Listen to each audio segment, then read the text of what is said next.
Tracy Bravin. Thank you, Mr Deputy Speaker, and I do welcome the consensus across the House.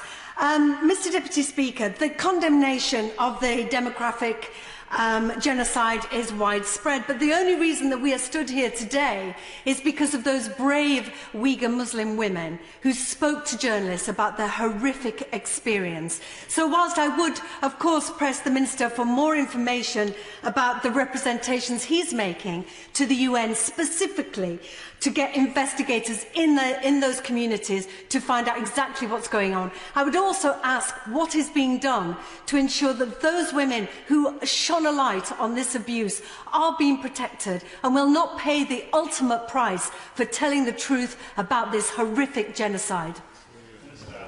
Thank you. Well, the Honourable Lady is right to raise those particular matters.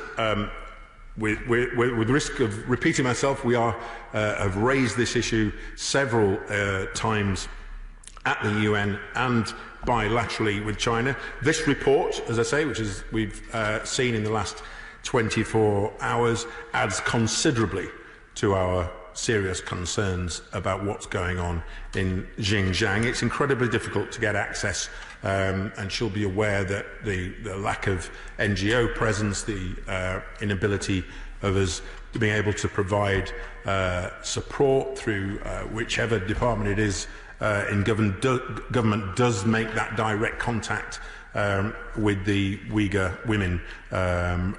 But to read that report is heartbreaking. There are certainly incredibly personal tales within the report that we've all seen in the last few hours, and this adds to our concerns over what's going on in Xinjiang.